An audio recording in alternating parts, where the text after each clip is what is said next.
Good afternoon, everyone. At this time, I'd like to call this Board of Education meeting to order. I would like to ask everyone to identify themselves for the record. Todd Ferrante is present. William Buchanan is not present. Katie Addis. Present. John Andes. Present. William Gordy is not present. Elena McComas. Present. And Donald Smack. Present. We do have a quorum. Okay. Now I need a motion to approve the budget work session agenda for June 13th, 2024, and a second, please. Motion. Second. Motion by Mr. Smack, a second by Ms. McComas. All in favor? Aye. Any opposed? Thank you. And now I need a motion to enter into closed session under general provisions of Article 3-305B of the Annotated Code of Maryland for the following reasons. Section 3-305B1, 1 and 2 to discuss personal matters. Section 3-305B9 to discuss matters related to negotiations. May I have a motion to enter into closed session and a second? So moved. A Second. motion by Ms. McComas and a second by Dr. Andes. All in favor? Aye. Any opposed? We are now in closed session.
Good afternoon. As we reconvene the Board of Education open session, I want everyone to know that we still have a quorum. A closed session meeting was held today pursuant to general provisions of Article 3-305B of the Annotated Code of Maryland to discuss personnel matters, to discuss matters related to negotiations. And now I would ask Mr. Tolbert to lead us in invocation. Please remain standing for the Pledge of Allegiance. Thank you. Let's pray. Dear Heavenly Father, we just want to thank you, Lord, for everyone here. We thank you for your many wonderful blessings. I thank you for this beautiful sunny day. Thank you for the wonderful school system that we have here in Worcester County and all the great teachers and staff. We thank you for bringing us to the close of another successful school year. We ask you just please be with our students, Lord, and our staff as they leave for the summer. Keep them safe, let them relax and have fun, enjoy themselves over their summer, and come back in the fall ready to learn and ready to teach. I ask for this continued wisdom and guidance on this board as we go through this budget and all the things that we have to do, Lord. I ask you to lead us and guide us. All this I ask in your precious name. Amen. Amen. I pledge allegiance to the flag of the United States of America and to the republic for which it stands, one nation, under God, indivisible, with liberty and justice for all. Mr. Tolbert, thank you for that beautiful invocation. Welcome. We appreciate it. Okay.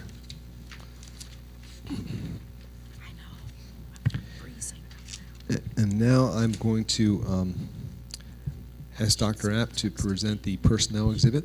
Dr. App, thank you. Thank you, President Ferrante. In front of you, you have the latest edition of our personnel exhibit. I'm going to read through that for your consideration. Resignations: Diana Zamora, educational assistant at Berlin Intermediate School; Victoria Phillips, social worker at Snow Hill Middle School; Tyjon Roberts, educational assistant at Pocomoke Elementary, and split between Pocomoke Elementary and Snow Hill Elementary School. Our new hires: Carly Lavero, pre-K teacher at Snow Hill Elementary School; Amanda Chaffee, community school liaison; Shauna Schultz, teacher at Stephen Decatur High School; Andrew Carey, systems technician, central office; Gavin Beecham, systems technician, central office; Samantha Dykes, teacher, Buckingham Elementary School; Benjamin Jackson, teacher, Pocomoke High School; Chloe Scarborough, teacher at Buckingham Elementary School. Leave of absence for your consideration: Mary Heather Whitelock, teacher at Stephen Decatur Middle School, asking for a 1-year leave of absence. And promotions, we have Megan Hutchison, teacher social studies at Pocomoke High School. I think I have one more. And Mallory Brown, promotion, Mallory Brown, community school liaison at Snow Hill Middle School. And the superintendent requests the approval of the personnel exhibit as presented. Thank you, Dr. App. Does anyone have any questions for Dr. App regarding the personnel exhibit? Okay, I would ask for a motion and a second to approve the personnel exhibit as presented. Motion. Motion by Mr. Smack, Second. a second by Dr. Andes. All in favor? Aye. Any opposed? Thank you very much. Appreciate that, Dr. App. Thank you. And now for FY25 revised proposed operating budget, I'm going to turn that over to Mr. Tolbert. Yes, thank you, Mr. Ferrante. As the board is aware, our requested budget that was adopted back in March included a request of $7.3 million in additional county funding. When the county adopted the budget on June 4th, they approved $3.8 million for additional funding without including OPEB, which is restricted just for OPEB. So we had a shortfall of about $3.5 million over what was included in our proposed budget. Our proposed budget included a 6% increase for our employees in the step and a 6.5% for our support staff.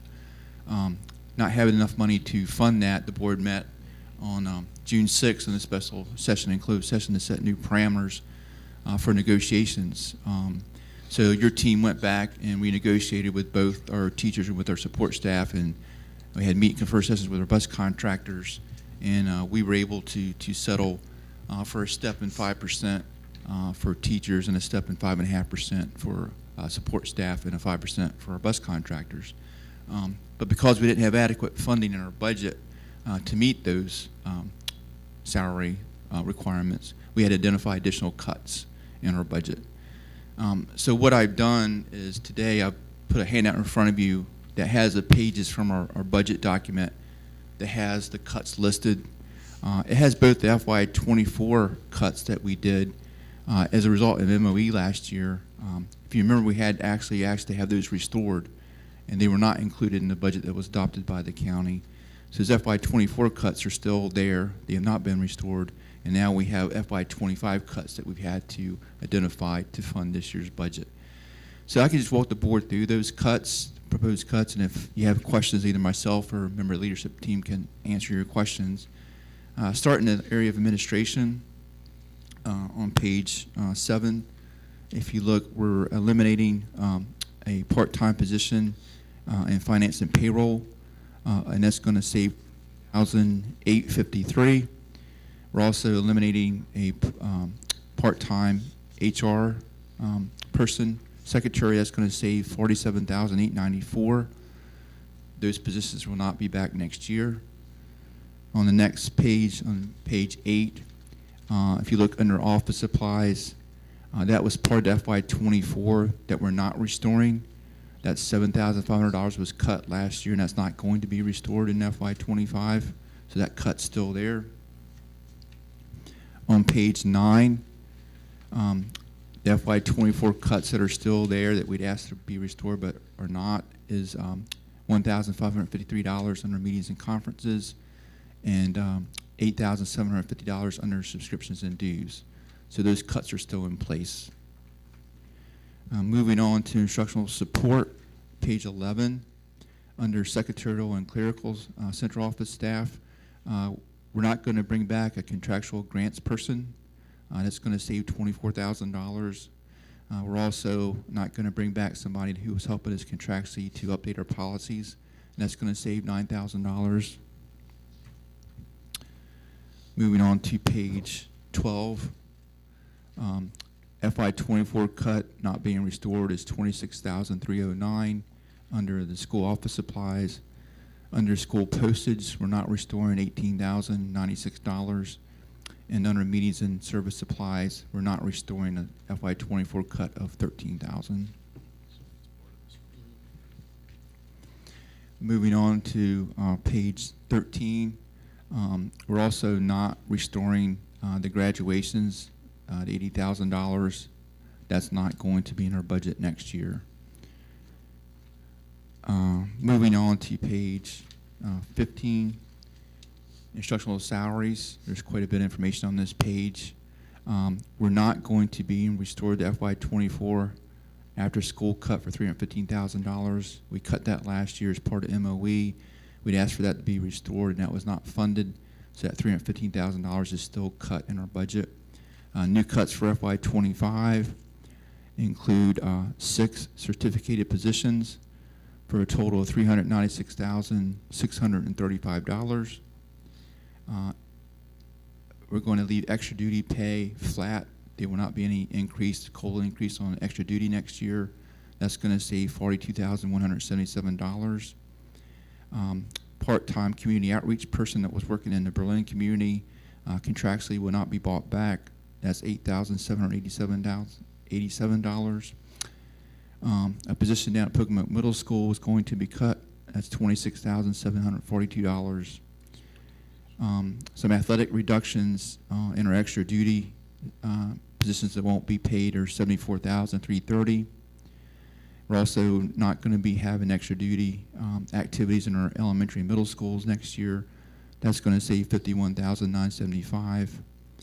And also, we had a position that was doing band front down at Snow High School, and that's not going to be paid next year, and that's $15,000 in savings.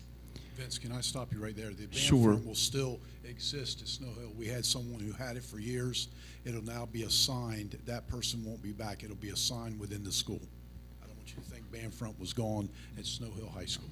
Thank you for clarifying that, Mr. Taylor. Moving on down, under tech coaches, we are going to be eliminating 1 systems technician. That's going to save $67,493. Under in-service pay, we're leaving PD rates flat for next year. That's going to save $15,336. We're going to delay the Safe Schools implementation, where we're going to pay workshop pay for those attending and taking that training. That's $43,776. And also the PBS countywide is going to save $19,620.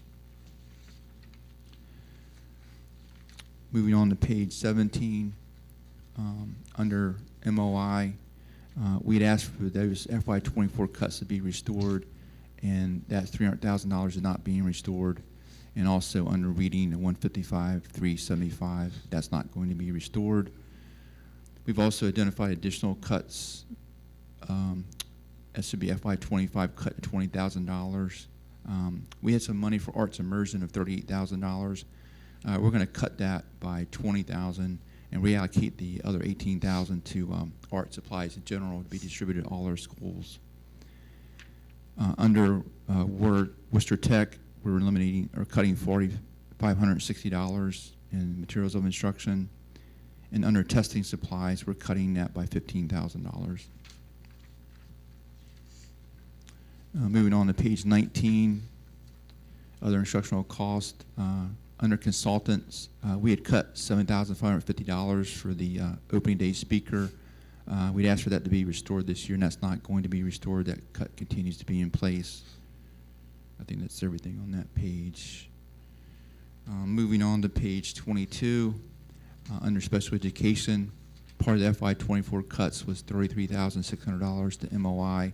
That's not going to be restored in FY25. Under student transportation, under bus contracts, we are going to be eliminating one bus contract. I believe it's up north of $80,000 estimated cost.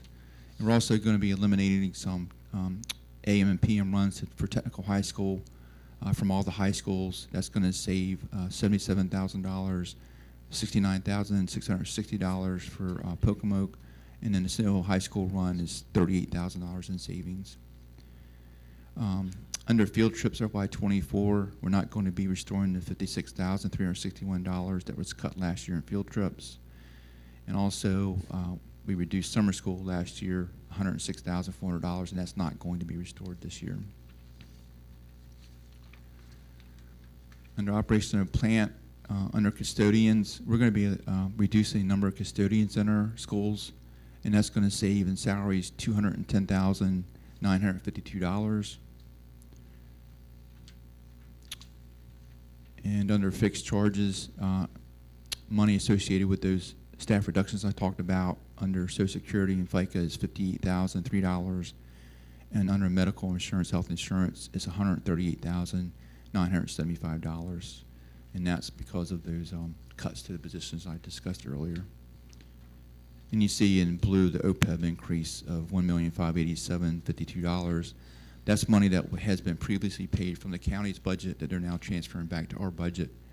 It's strictly for OPEB, has to be used for OPEB. So those are the cuts that we've identified.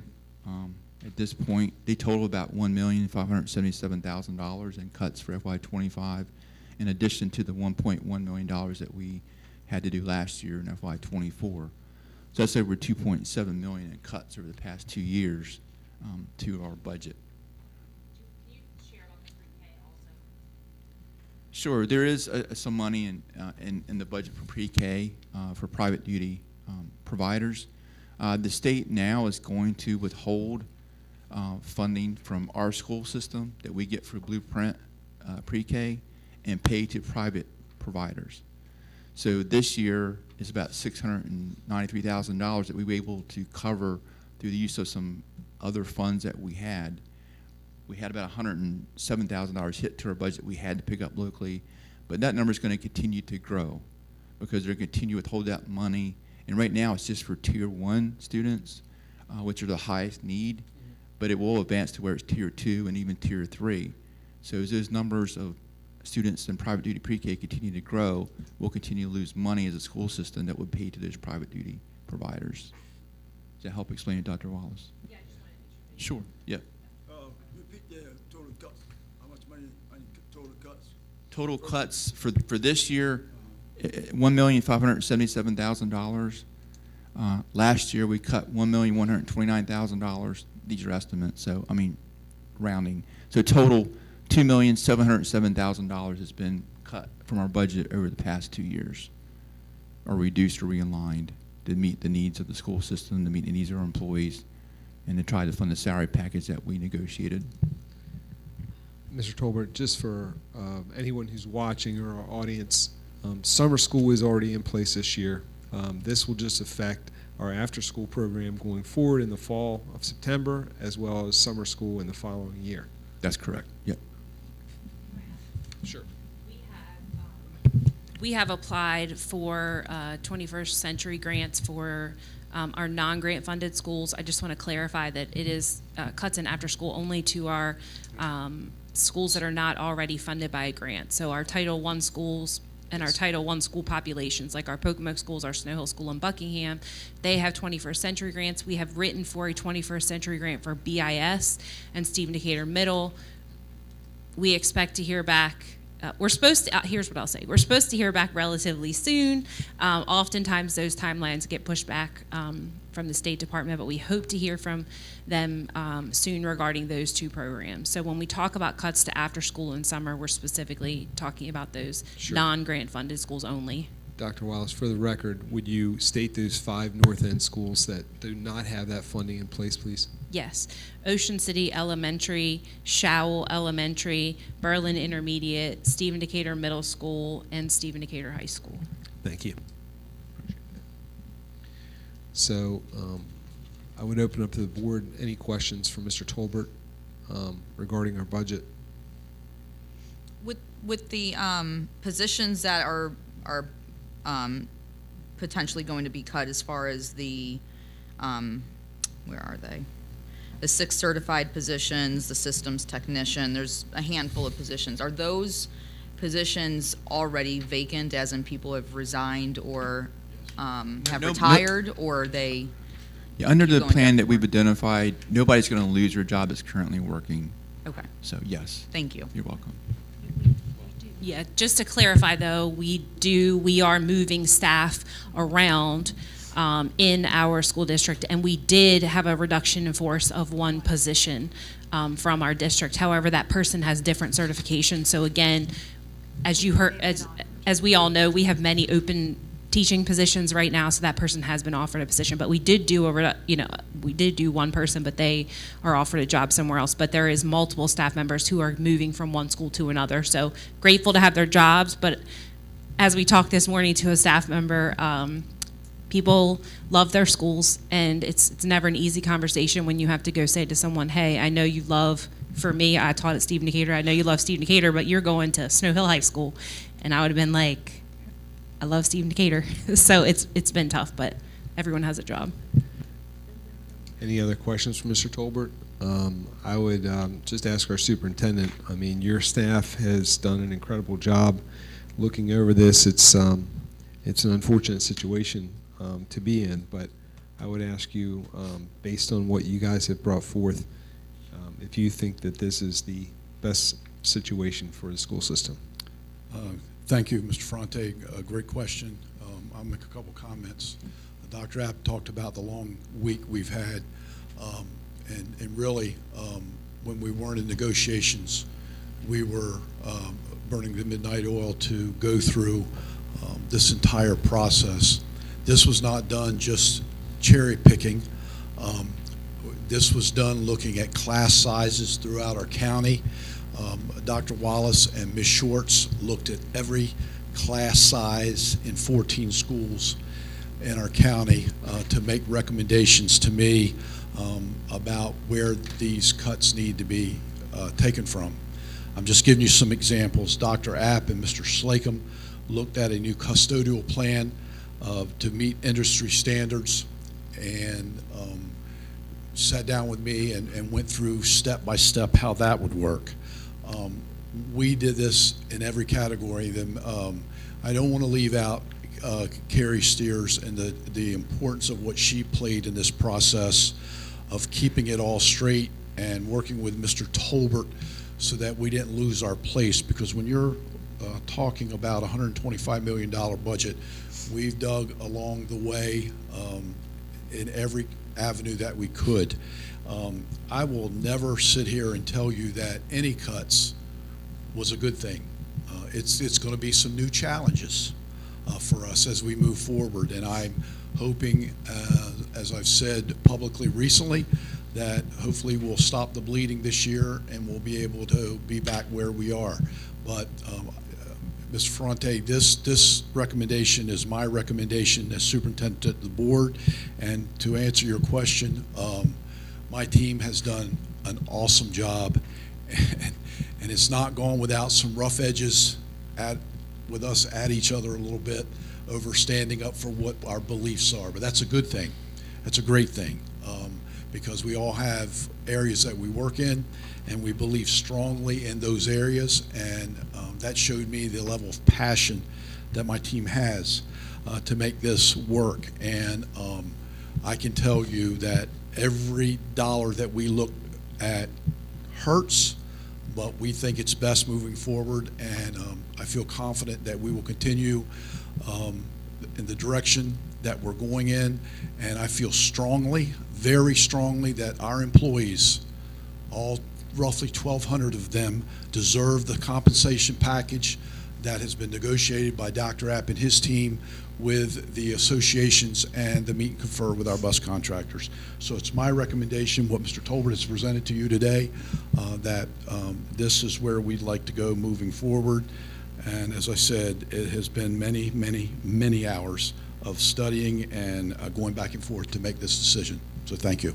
Thank you. Any questions for Superintendent Taylor? Okay. Can I have a motion and a second to approve the FY25 revised budget as presented? Hold on a minute, Katie. I have a motion on the floor, and I'll give you an opportunity for discussion. Motion by Mr. Smack, Second. a second by Ms. McComas. Okay, and discussion? It's unfortunate that we have to go through these and make these types of cuts.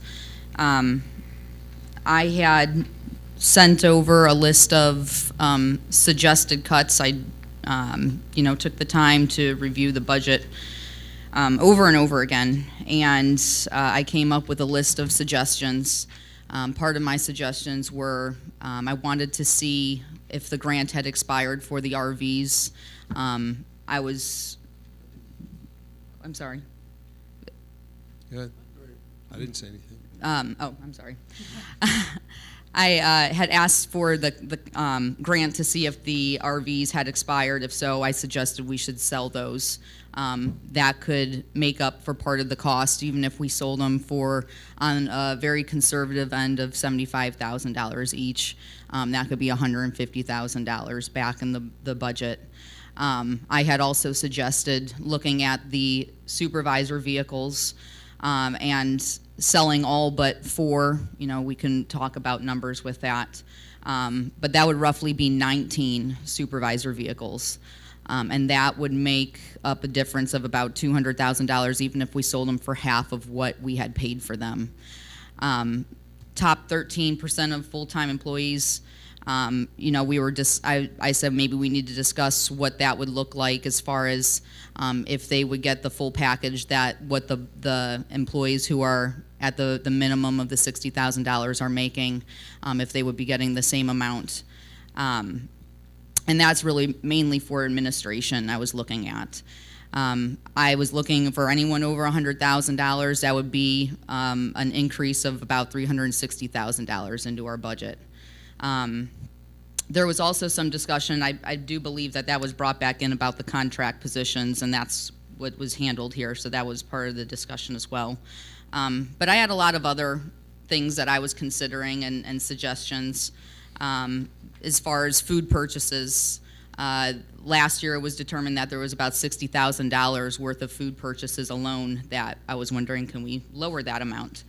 The copying equipment contracts, are we using that to our fullest potential?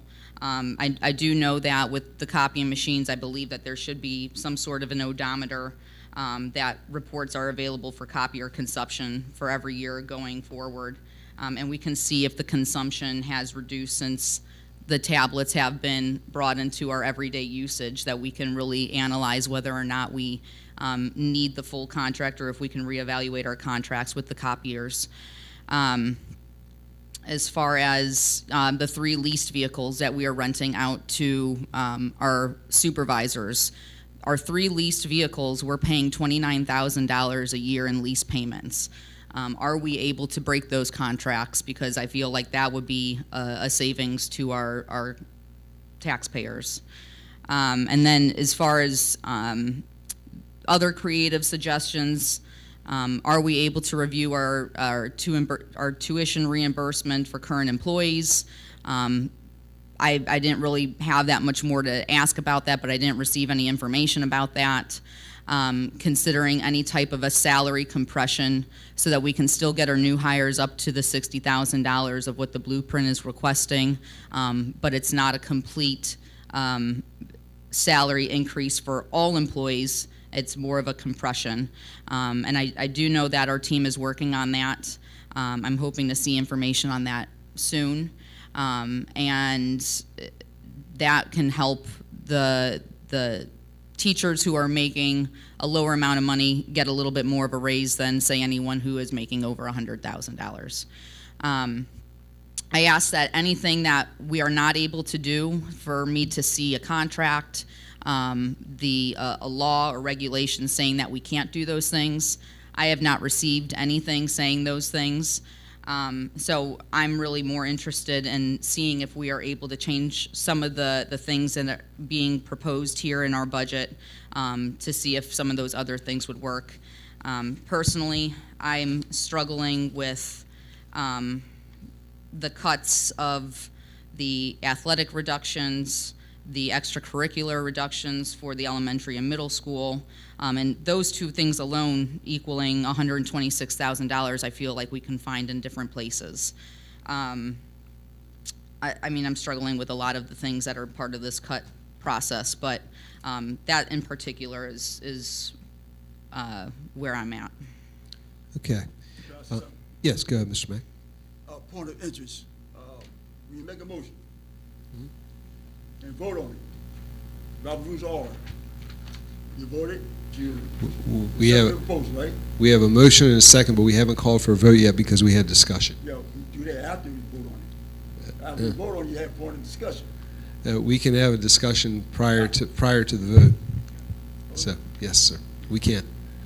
So, but Katie, I did receive a copy of your questions, and I know that the staff also looked at it, and I'll ask the staff to speak to a couple of things, but before I do that, the first thing I want to point out is those RVs were grant funded. You can't sell RVs under grant funding. You have to turn them back into the place that you got the grant from. So you can't, we don't actually own them. It was funded by grant, so if we were done with them, then we would have to return them to the company that gave us the grant. Okay. We would not. We And would not be the able to sell. fuel and the maintenance and That's all all that is being all funded. under the grant? Okay. That's all being funded by the grant. Perfect. Yeah, Thank you. I believe at the last meeting, I shared with Ms. Addis that they were still written into the second grant and that all of the required maintenance and gas were also a part of that. If you'd like our staff to respond to any of those things, we would be glad to. I don't know what the board has a flavor for. Well, I just want to make sure that everyone knew that. So those are all grant-funded items, and that's how they were given to us. So it's not for us to sell and take the money back. Secondly, all the supervisory staff vehicles, I've gone back to Mr. Tolbert and asked him to take a look at that. And I think that, Mr. Tolbert, you've told me that if we do that, because we've looked at it before, but I wanted to look at it again. Sure, I did look, and based on an average of 30 miles per day for those vehicles, we actually save approximately about $3,000 to $4,000 a year total for those 19 vehicles by having them, as opposed to paying mileage for those 19 employees based on 30 miles a day.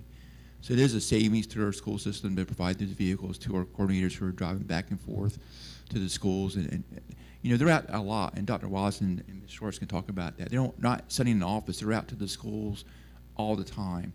So it is cheaper for us to provide the card and to pay mileage. And we had to pay mileage per the negotiated agreement. Yeah, and I would think that's why even county officials adopted that, that model of purchasing vehicles, whether they lease them or purchase them outright. But yes, and we do not have vehicles for every person. If they live out of district, they typically do not have a vehicle and they turn in mileage, and it is costly when they do that, but that is part of their contract.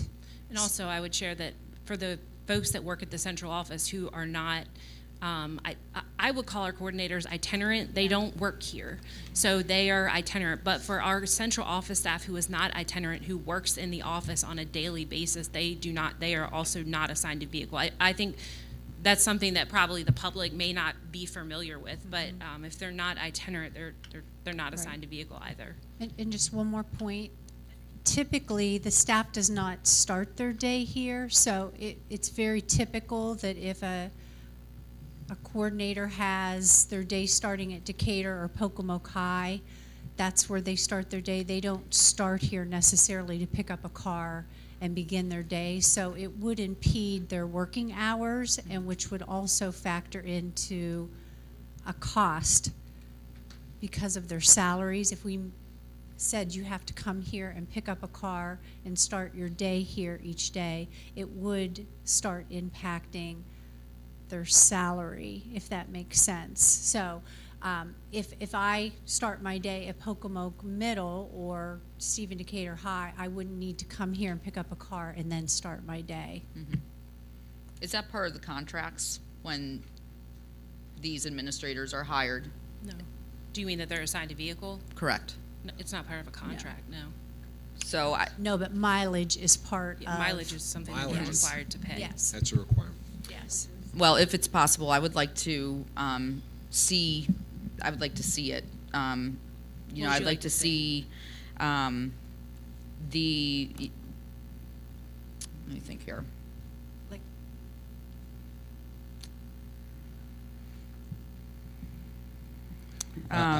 The calculation of the mileage and the reimbursement. yes.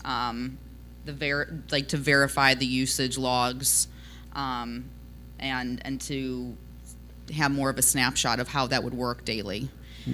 To me, I just don't know if it's more of a convenience as well to have that vehicle going to and from that employee's home versus it just being at the central office location or a different location for them to pick up and use, because they're not leaving every single day.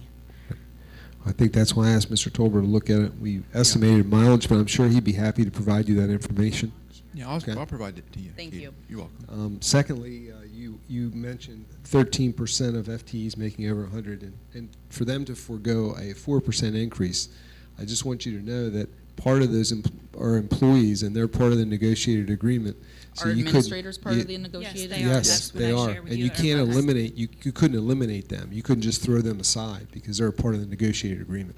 Okay. And then getting back to money spent on food, I don't think that 60,000 is all spent on food. I think there's supplies in there as well. Mr. Tolbert, you can correct me if I'm wrong, but there's Yeah, supplies in there those as well. immediate supplies and food was what was looked at with the $60,000. So there were other things in there. But I did look at that account, and just for your information, as of about a week ago, it's about $42,000. So it's down about 30% over where it was at the end of last year. And do you have an idea roughly as far as what was food versus supplies?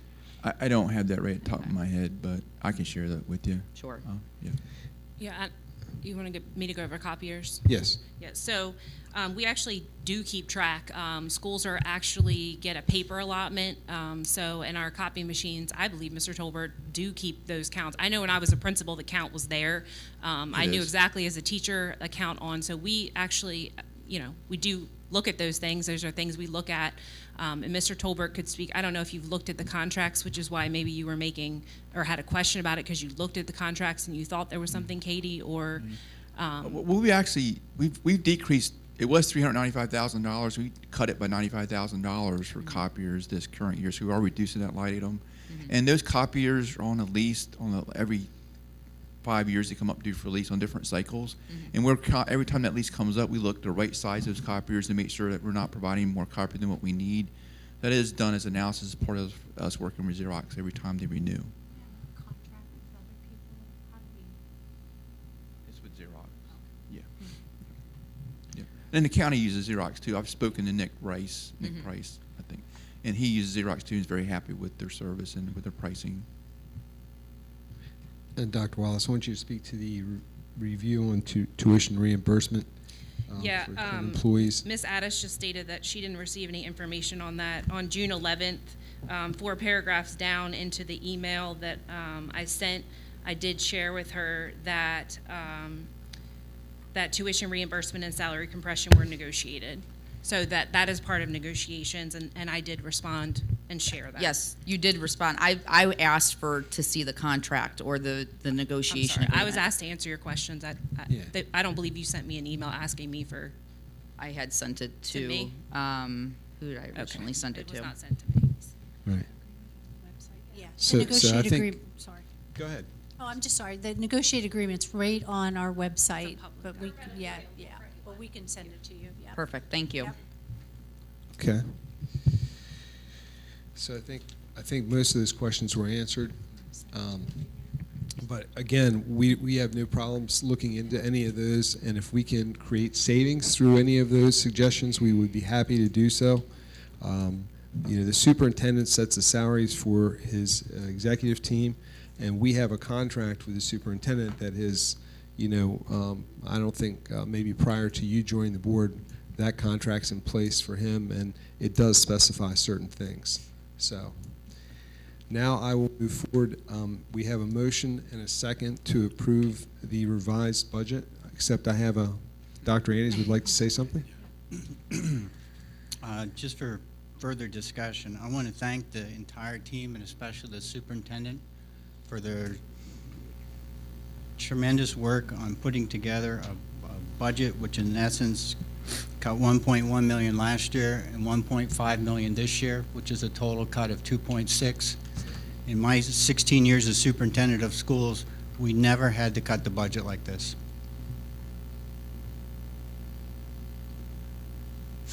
There were lean years when the assessments collapsed in, I think, 08, 09, 010, so forth and so on.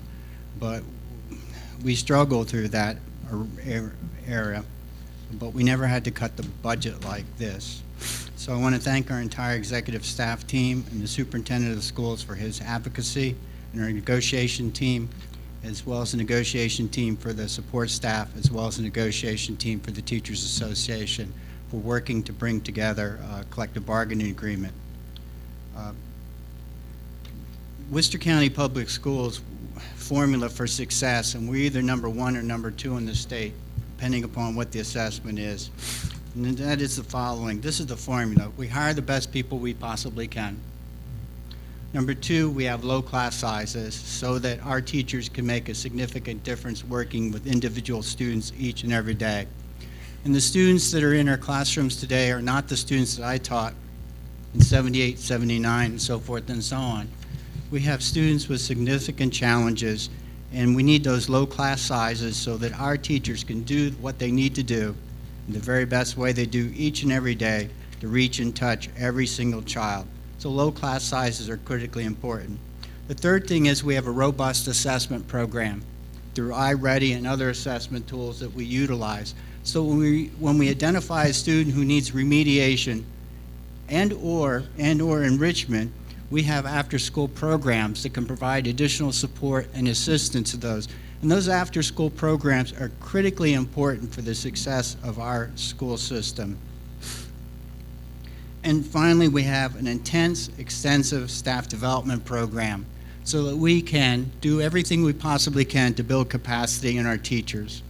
So we have a written curriculum, we align the curriculum, we assess the curriculum, we do formative and summative assessments, we're constantly engaged, we hire the best people, we have low class sizes, and as a result of that, we're either number 1 or number 2 in the state, depending upon what assessment happens to be. I'm disappointed that once again we're sitting here today looking at a cut. And there's no reason for it. There's absolutely no reason for it. And I want to thank our county commissioners who voted to support our budget request. The county does have the funding to support this request. It's not an extraordinary request. They have the funding to do it. They could have done it, but they chose not to do it. And that's disappointing to me. So I'm hoping that we can move forward from today, and we will continue to do the best we possibly can to hire the best people we can, maintain low class sizes, have that robust assessment program that we can identify students who need extra support or enrichment, and have those after-school and summer school programs that we can provide immediate intervention to students who need that extra assistance. And I'm hoping we can continue a robust staff development program for our school system so we are a constant mode of continuous improvement. And finally, I'd like to simply say today's the last day of school. Yes, it is. So I know by now all the kids are home because it was a half day. And I just want to thank everyone in the school system, our custodians, our secretaries, our bus drivers, our teachers, our school building leadership, our central office leadership for an absolutely phenomenal, highly successful school year. So thank you very much. And parents, don't worry, the day after Labor Day, we're bringing all the kids back. So have a good summer. Thank you. Thank you, Dr. Andes. And I also want to thank the executive team for the hard work that they did over this last week, and our Teachers Association, support staff, bus drivers, for coming back to the table and working with us so that we can get this budget accomplished. And now I'd like to go ahead. I had a motion by Mr. Smack and a second by Ms. McComas to approve the FY25 revised budget. And I would call for a motion to approve. A second, yeah. So all in favor? Aye. Aye. Any opposed? Aye. We have 4 in favor, 1 opposed, with Mr. Buchanan and Mr. Gordy absent. Now we have an upcoming board meeting from the Board of Education, which will be Tuesday, June 18th, this coming Tuesday in the Sarah D. Thompson Board Meeting Room at Worcester County Board of Education Central Office, located at 6270 Worcester Highway in Newark, Maryland. The open session will begin at 10:30. Immediately consider the voting to convene to closed session on Articles 3-305B of the Annotated Code of Maryland. The board will reconvene an open session meeting at 12:30, and the board meeting information is posted on the website at www.worcesterk12.org under Board Meetings and Board Docs. Can I have a motion to adjourn today's session and a second? Motion by Mr. Smack, Second. a second by Dr. Andes. All in favor? Aye. Any opposed? We are now adjourned.